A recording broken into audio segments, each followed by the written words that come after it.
Hello, welcome to my channel. ಇವತ್ತು ಹೆಸರು ಕಾಳು ಸಬ್ಬಕ್ಕಿ ಸೊಪ್ಪು ಹಾಕಿ ಉಪ್ಸಾರು ಮಾಡೋದು ನೋಡೋಣ. ಮೊದಲಿಗೆ ಕುಕ್ಕರ್ಗೆ ಒಂದು 3-4 ಗ್ಲಾಸಷ್ಟು ನೀರು ಹಾಕಿ ಅದಕ್ಕೆ ಒಂದು 2 ಕಪ್ ಅಂದರೆ ಒಂದು 6 ಹಿಡಿಯಷ್ಟು ಹೆಸರು ಕಾಳನ್ನ ಹಾಕಿ ಸ್ವಲ್ಪ ಉಪ್ಪು ಹಾಕಿ 2 ವಿಷಲ್ ಬರ್ಸ್ಕೊಳ್ಳೋಣ. ನೀವು ನೈಟೇ ನೆನೆಸಿದ್ರೆ 1 ವಿಷಲ್ ಸಾಕು.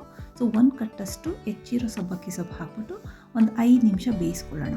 ಈ ಸೊಪ್ಪು ಬೇಗ ಬೆಂದುಬಿಡುತ್ತೆ. ಸೊ 5 ನಿಮಿಷ ಬೆಂದ ಮೇಲೆ ಅದನ್ನು ಬಸ್ಕೊಳ್ಳಿ.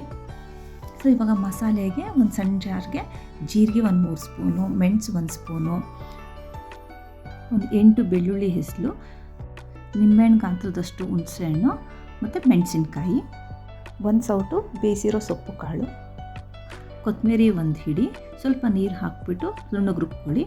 ಈ ಕಡೆ ಸಾಂಬಾರು ಒಗ್ಗರಣೆಗೆ ಎಣ್ಣೆ, ಸಾಸಿವೆ, ಕರಿಬೇವು, ರುಬ್ಬಿರೋ ಮಸಾಲೆ ಹಾಕಿ ಒಂದು 5 ನಿಮಿಷ ವಾಸನೆ ಹೋಗೋವರೆಗೂ ಉಪ್ಪು ಹಾಕ್ಬಿಟ್ಟು ಬಾಡಿಸ್ಕೊಳ್ಳಿ.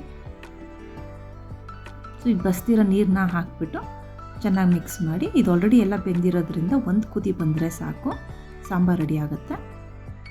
ಈಗ ಪಲ್ಯಕ್ಕೆ ಒಂದು ತವ ಇಟ್ಟು ಕೊಬ್ಬರಿ ಎಣ್ಣೆ, ಸಾಸಿವೆ, ಹಿಂಗು, ಕರಿಬೇವು ಹಾಕಿಬಿಟ್ಟು ಈರುಳ್ಳಿ ಮತ್ತು ಮೆಣಸಿನ್ಕಾಯಿ ಹಾಕಿ ಸ್ವಲ್ಪ ಉಪ್ಪು ಹಾಕಿ ಬಾಡಿಸ್ಕೊಳ್ಳಿ. ಸೊ ಹಿಂಗೆ ಹಾಕೋದ್ರಿಂದ ಕಾಳಿರೋದ್ರಿಂದ ಗ್ಯಾಸ್ಟ್ರಿಕ್ ಆಗೋಲ್ಲ, ಡೈಜೆಷನ್ಗೆ ಒಳ್ಳೆಯದು. ಸೊ ಬೇಯಿಸಿರೋ ಸೊಪ್ಪು ಮತ್ತು ಕಾಳನ್ನ ಹಾಕ್ಬಿಟ್ಟು ಸ್ವಲ್ಪ ತೆಂಗಿನಕಾಯಿ ತುರಿ ಹಾಕ್ಬಿಟ್ಟು ಚೆನ್ನಾಗಿ ಬಾಡಿಸ್ಕೋಬೇಕು. ಒಂದು 2 ನಿಮಿಷ ಸಾಕು. ಇದು ಆಲ್ರೆಡಿ ಬೆಂದಿದೆ ಅಲ್ಲ, 2 ನಿಮಿಷ ಸಾಕು. ಸೊ ಇದು ತುಂಬ ಚೆನ್ನಾಗಿರುತ್ತೆ, ಟ್ರೈ ಮಾಡಿ.